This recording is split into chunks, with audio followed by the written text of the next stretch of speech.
Halo Bapak Ibu, rekan-rekan aparatur sipil negara di seluruh Indonesia. Senang sekali bisa bertemu lagi. Nah, hari ini kita akan membahas sesuatu yang menurut saya fundamental banget. Ini soal pergeseran cara kita berpikir yang pelan-pelan lagi mengubah wajah pelayanan publik. Yuk kita selami bareng-bareng paradigma baru yang sangat transformatif ini. Coba deh, bayangin sejenak. Gimana kalau setiap kali berurusan dengan layanan pemerintah, rasanya tuh bukan kayak masuk ke labirin yang rumit, tapi justru terasa mudah, lancar, dan intuitif. Seakan-akan layanannya memang dirancang khusus buat kita. Nah, pertanyaan inilah yang akan jadi kompas kita dalam pembahasan kali ini. Oke, sebelum kita melompat ke masa depan, mari kita mundur sedikit. Penting banget untuk paham dari mana kita berangkat, supaya kita tahu mau kemana.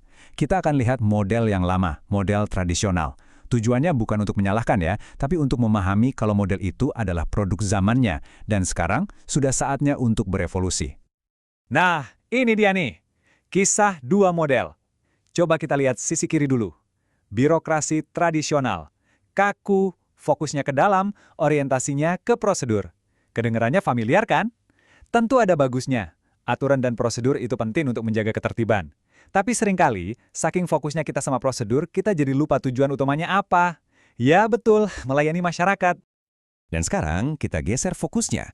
Dari yang tadinya sibuk bertanya bagaimana cara kita melakukannya sesuai aturan, menjadi untuk siapa sebetulnya kita melakukan ini semua.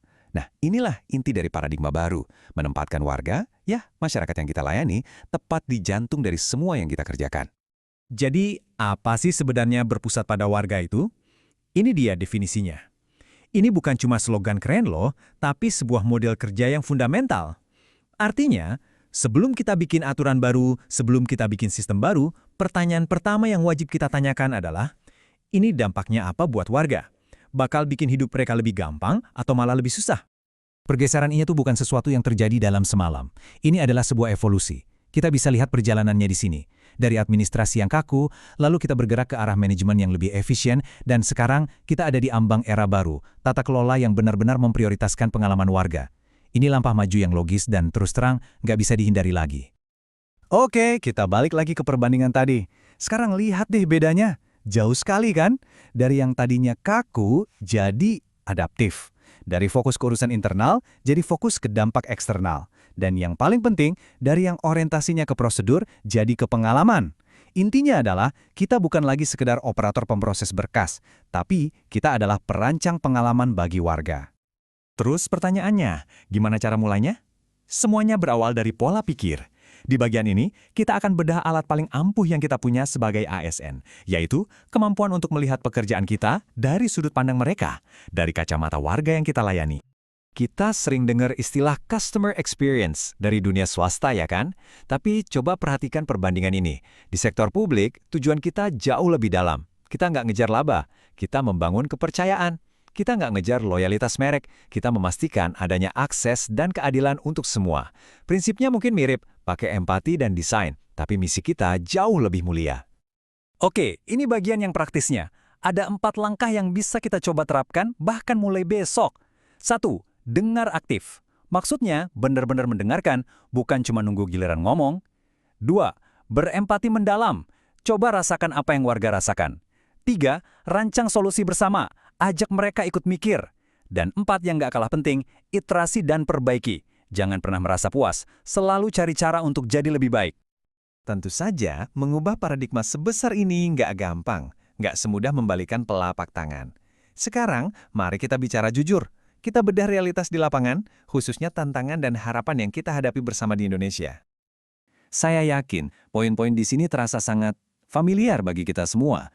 Regulasi yang kadang kaku dan tumpang tindih, anggaran yang terbatas, ego sektoral atau silo antar instansi, dan ya, resistensi terhadap perubahan. Ini semua rintangan yang nyata. Tapi, mengakui adanya tantangan ini adalah langkah pertama untuk mengatasinya. Tapi, di tengah tantangan itu selalu ada harapan. Selalu ada peluang. Digitalisasi dan teknologi membuka banyak sekali pintu yang dulu tertutup. Ekspektasi masyarakat yang makin tinggi. Itu bukan beban, itu justru cambuk buat kita untuk berbenah. Dan yang paling penting, kalau ada kemauan politik dan kepemimpinan yang kuat, perubahan besar itu sangat mungkin terjadi. Peluang ini nyata kok. Biar makin semangat, yuk kita lihat beberapa contoh nyata. Ini bukan lagi teori loh, sudah ada pahlawan-pahlawan pelayanan publik di luar sana yang menunjukkan pada kita apa yang sebetulnya mungkin untuk dicapai. Kalau kita lihat ke panggung dunia, ada Estonia, negara kecil yang berhasil mengubah hampir semua layanan pemerintahannya jadi digital. Mulai dari pemilu, urus pajak, sampai bikin perusahaan, semuanya online dan sangat mudah bagi warganya. Ini bukti nyata betapa dahsyatnya skala transformasi yang bisa kita raih. Tapi kita nggak perlu jauh-jauh juga kok cari inspirasi. Di Indonesia kita punya MAL Pelayanan Publik atau MPP. Konsepnya sederhana, tapi dampaknya luar biasa. Satukan berbagai layanan di bawah satu atap. Ini adalah perwujudan nyata dari prinsip berpusat pada warga. Tujuannya apa? Ya untuk memangkas waktu, biaya, dan kerumitan bagi masyarakat. Coba kita resapi kutipan ini. Mungkin ini cuma contoh ya, testimoni hipotetis. Tapi perasaannya itu loh, nyata banget. Rasanya pemerintah benar-benar menghargai waktu saya. Wow, inilah sebetulnya tujuan akhir kita kan? Bukan cuma soal efisiensi, bukan cuma ngejar KPI, tapi soal perasaan dihargai dan dipermudah yang dirasakan oleh warga. Inilah dampak manusiawi dari apa yang kita kerjakan setiap hari. Setelah melihat semua ini, pertanyaan besarnya adalah, terus saya harus apa? Nah, bagian ini adalah tentang Anda, tentang kita semua. Tentang bagaimana setiap dari kita, apapun posisi dan jabatannya, bisa menjadi bagian dari perubahan ini. Kita semua adalah arsiteknya. Jadi, kalau ada 3 hal yang perlu kita bawa pulang dari pembahasan kita kali ini dia. Pertama, pergeseran kelayanan berpusat pada warga ini bukan pilihan lagi. Ini adalah keniscayaan. Cepat atau lambat akan terjadi. Kedua, alat paling ampuh yang Anda punya adalah perspektif, kemampuan Anda untuk mengubah cara pandang. Dan ketiga, jangan tunggu instruksi besar dari atas. Perubahan itu dimulai dari satu langkah kecil di meja kerja kita masing-masing. Sebagai penutup, saya mau tinggalkan satu pertanyaan untuk kita renungkan bersama. Coba pikirkan sejenak. Versi pelayanan publik yang paling ideal menurut Anda itu seperti apa? Dan akan dimulai dari mana? Ingat, pelayanan publik yang hebat itu tidak dibangun oleh orang lain di tempat lain. Ia dibangun oleh kita semua. Satu persatu, satu langkah demi satu langkah. Jadi pertanyaannya, di mana Anda akan memulainya?